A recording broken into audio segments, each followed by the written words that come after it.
Hello, my fellow YouTubians. Today we're going to talk about Ready Player One again.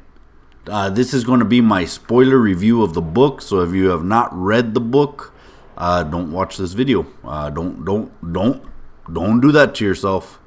I'm warning you. The book is amazing. I have a video on it. The link will be in the description below. So do yourself a favor. If you haven't read the book, go watch that video. Actually, if you haven't read the book, I'll save you some time. I gave that a 5 out of 5. 5 out of 5. Every single front.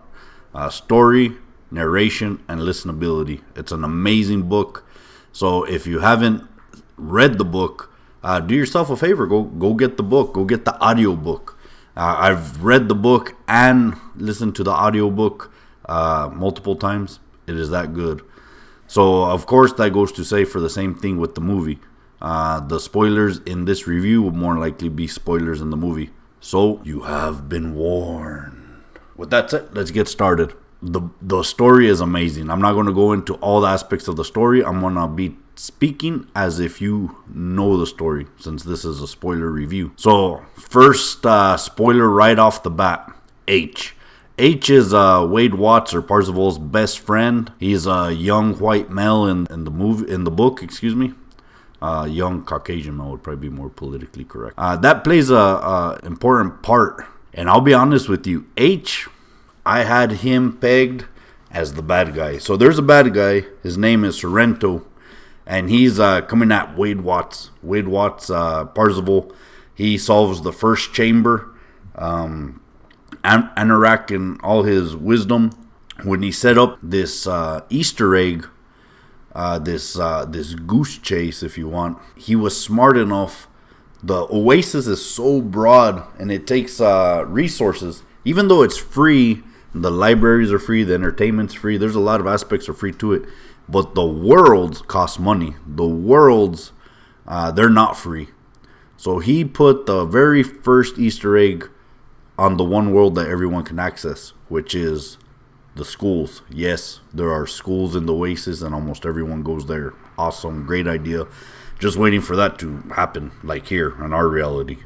It needs to happen. All you smart people out there, get to it. So Parzival, he's economically challenged, if you will. He actually can't go anywhere, So he has the knowledge, he has the drive, he has everything except the resources to get anywhere. And lo and behold, that our man Anorak thought about people like him and gave him a fighting chance. So when he solves the very first Easter egg, this Sorrento comes at him. So from the very beginning, it was like the very beginning of the book, I was like, H is Sorrento, hands down. Because again, they're avatars, so you can be anyone. And Sorrento, he's a crafty guy. So I was like, yeah, this guy has double avatars, and one is a high school kid, and he's trying to get information through them. And I was certain of this point. I was so certain. I was dreading it because I really liked H. H was an awesome character. And I was almost seeing it like Smallville, if any of you have ever seen Smallville, with the Clark versus Lex Luthor, where they're like best friends, but they're destined to be put against each other. I thought it was going to be like that. I was very excited for that to happen, and it did not happen. So that was okay, because what ended up happening is H ended up not being a male. H did not end up being Caucasian. H ended up being Helen Harris, and she was an African American female. That took me by surprise. I was like, what, you're not Sorrento? Are you sure you're not? Are you sure you're not Sorrento? But nope, her name was Helen, and she in herself is an amazing character. So why was she displaying herself as a Caucasian male? Well, H is a very good in a particular sport, and even in this futuristic dystopian future, there's still inequality. So one of the big advantages of the Oasis is you can kind of get past inequality by creating yourself an avatar that, you're 6 foot 5 inches, blonde hair, blue eyed, Caucasian male, which everyone just appeals, and that's how she allowed herself to get so popular, establish herself in the ranking in this game, where she was very proficient at. Where had she been a shorter African female, some of the opportunities that came to her might not have presented themselves. So I thought that was nicely done. Talk about a well done political statement. That was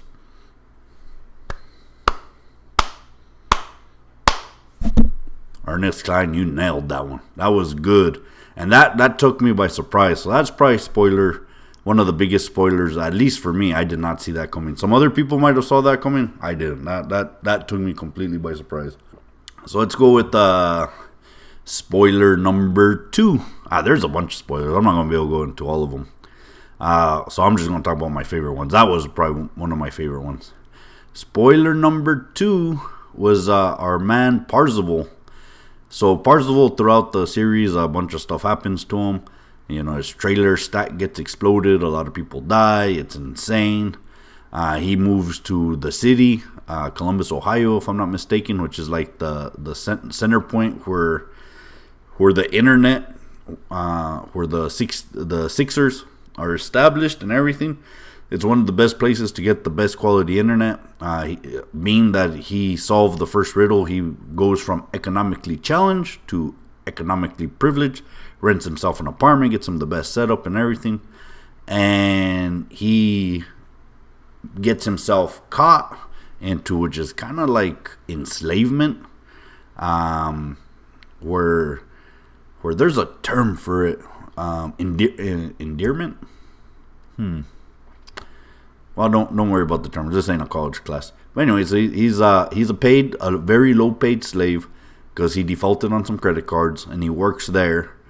And basically he's a slave and he hacks the system. He sets up the footwork to get a foothold on the final stage. So the final stage is the Sixers. They have it locked down. No one's getting in.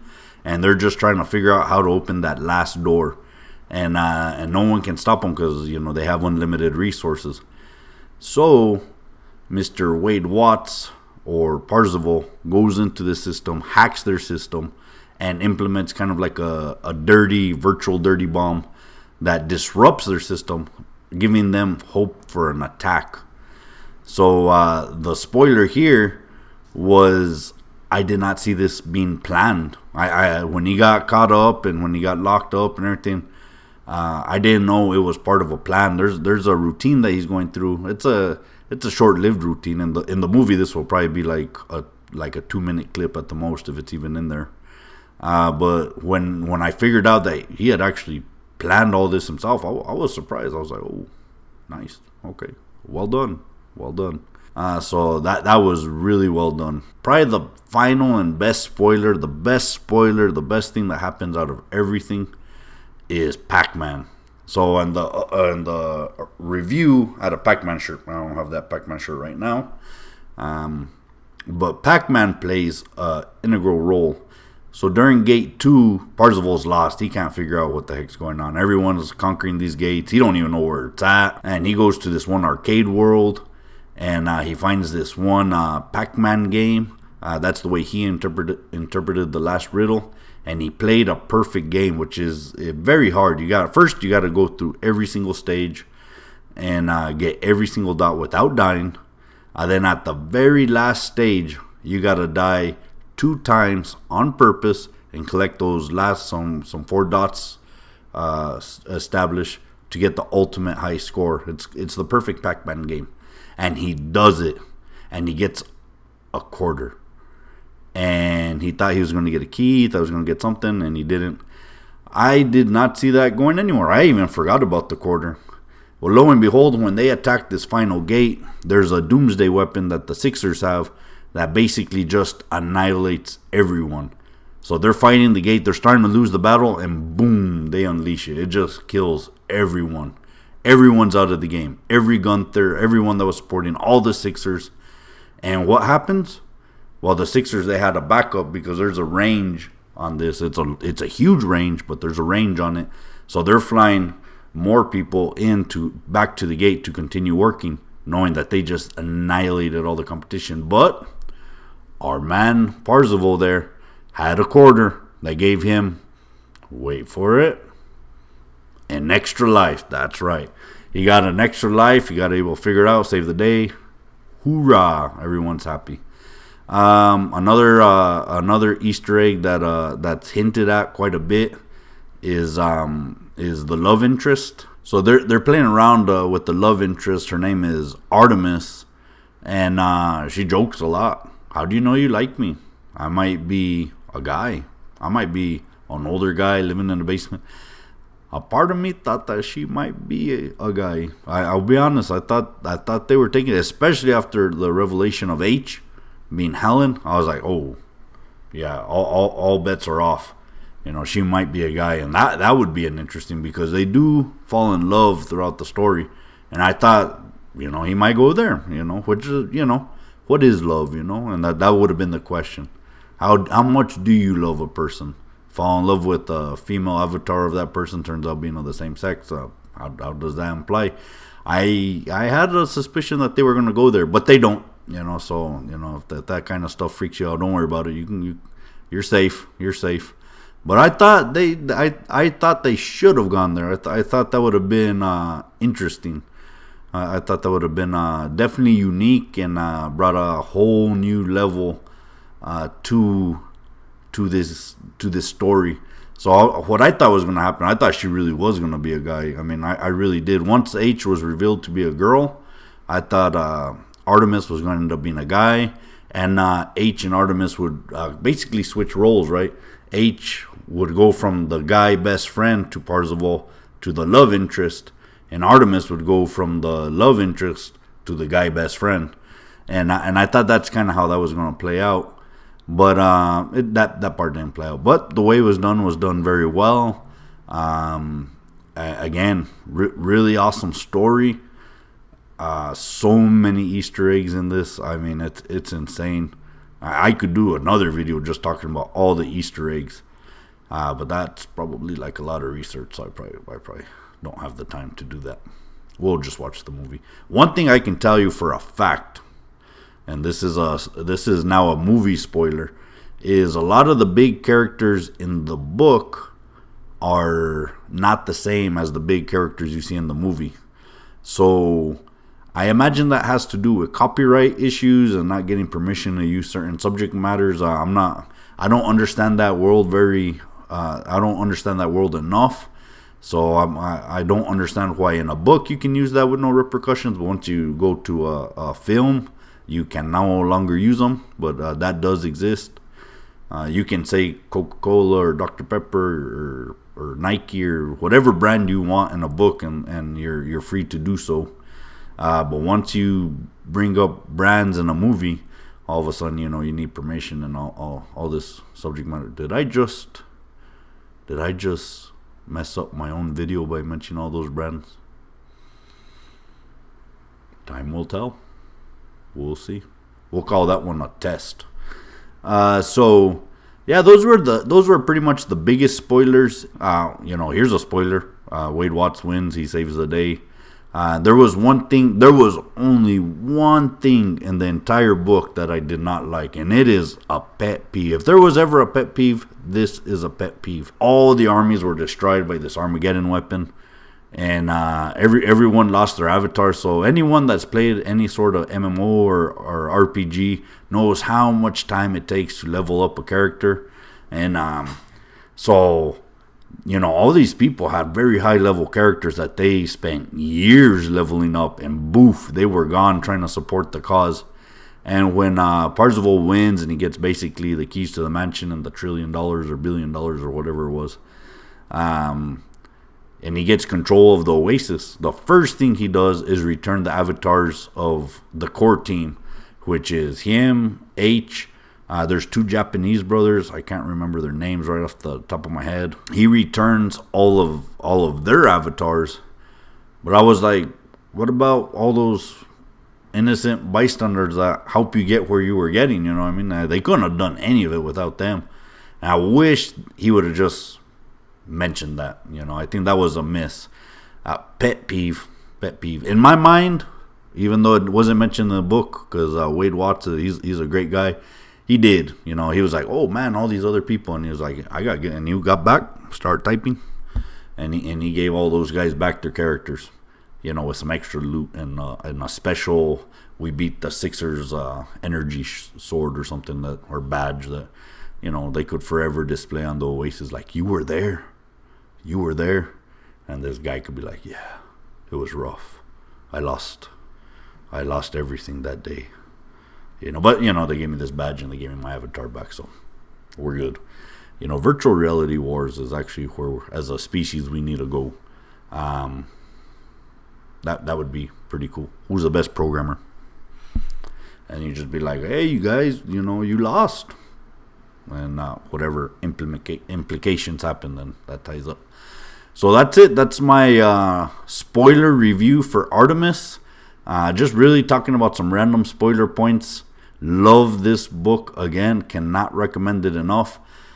In the spirit of Ready Player One month, RPO month, I'm gonna do a movie review, which will probably be one of the only. I'll probably do movie reviews just on book adaptations I'm really interested in, and maybe in discussions on some other movies I'm interested in. But this by no means is a movie review channel.